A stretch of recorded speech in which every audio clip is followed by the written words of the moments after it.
So I know the Ariya, you took it to Oregon for a track meet. Yeah. How many miles down there did you go? Driving. How far did I drive down? Yes. Okay, I was wondering if you want to know how far I ran. No, you wanted hard-hitting questions about these cars, not about your track life. I think it was about 150 miles or so. 150 miles down there? Ish, okay. yeah. So before you left, your pre-trip planning, was it just like if you were taking your daily down there, or did you have to do other stuff in advance? I did nothing in advance. Okay. I sort of relied on the technology in the car to help me. Okay, that's good. That's one way of doing it. You know, That's kind of cool that you did that, because I'd be worried. I was definitely worried, but I tried to not worry too much about it, and I was like, you know what, I'm just going to do this the way that The way that's people would intended. do it. Right, Yeah. just rely on the tech. Yes. Now, did you charge it up before you headed out? Yes. All right, and you charged it at home or here at work? Here at work. And then how far did you get into Oregon before you had to charge it up again? We got just south of Portland, Okay. and there was still plenty of range on it, but I was like, okay, we can get south of Portland, and there'll be plenty of places to charge, and we've got plenty of time to drive around and mess with this, which turned into... That's actually my next question. How was it finding charging stations? Well, the first charging station we went to, we drove around a block trying to figure out where it was. It ended up being like buried in the corner of a hotel parking lot. That charger did not work. And then once I plugged it in, couldn't get it to work, and then couldn't get it to unplug out of the car. So I did a video, that was one of the first videos I did, showing people how to unlock that. Right, because if you own the car and you've spent some time in it, and maybe your salesperson shows you how that functions, I didn't realize that.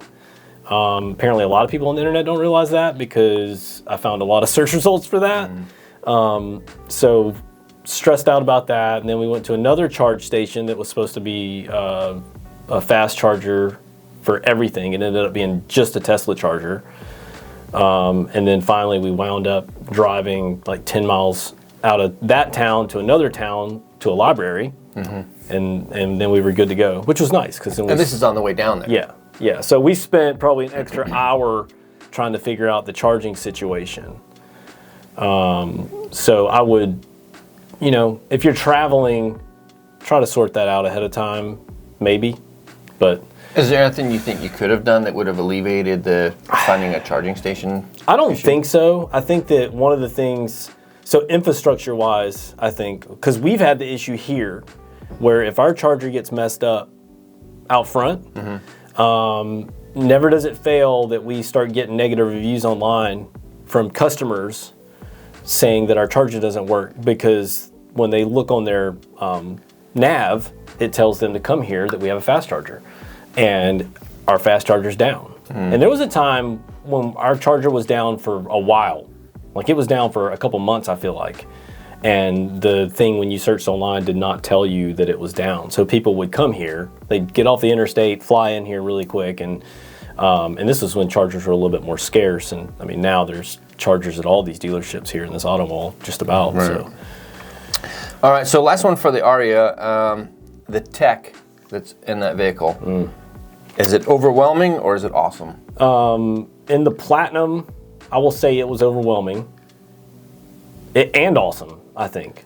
It was overwhelmingly awesome. Yeah, Okay. all that.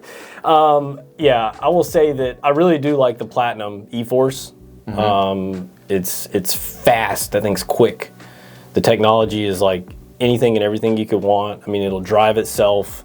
I actually have a clip of me driving, no hands, drinking my coffee, which was, it's something that sounds so silly, I think, if you don't have a car that will do that, but I do like the functionality of the ProPilot and the ProPilot 2.0 and the lower tier Ariyas, and then the upper tier, the Platinum, has the ProPilot 2.0, and it really does relax you when you're driving.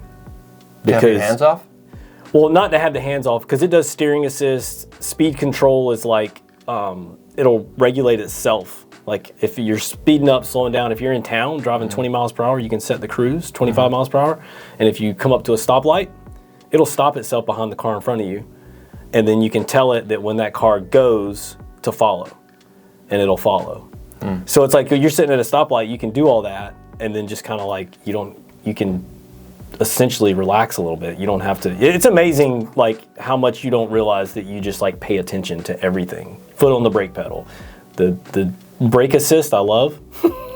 You have no idea how spoiled I am by that. Yeah, putting your foot on the brake pedal and holding it down. What a hassle. Chumps. What a hassle. See, I'm the opposite. I actually hate technology. Yeah. Right?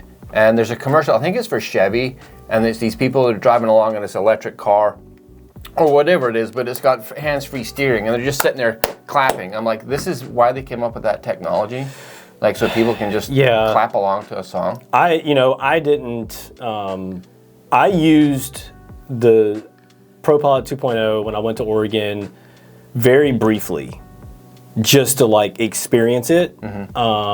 And while I can see that, okay, this could come in handy, just to get your hands off the steering wheel, maybe stretch out a little bit. Now it has sensors in it that watches you, so you have to stay paying attention to the road. If you don't, it yells at you. If you look at the radio, you're not going to put a book up in front of you. No, don't do that. But I didn't do that. I did use the cruise. I did use the ProPilot.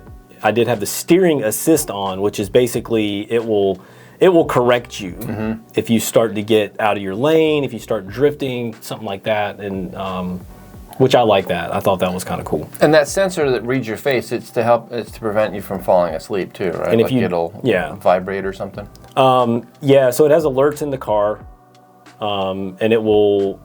I don't think it vibrated the steering wheel, because the steering wheels do have like haptic feedback in them. But I do know that if it finds that you are like dozing off for real, it will get you off the road. I did not test that. I would love to, but I don't. Interesting. I'm scared that it's going to call 911 on me. All right. So that is it for the Ariya.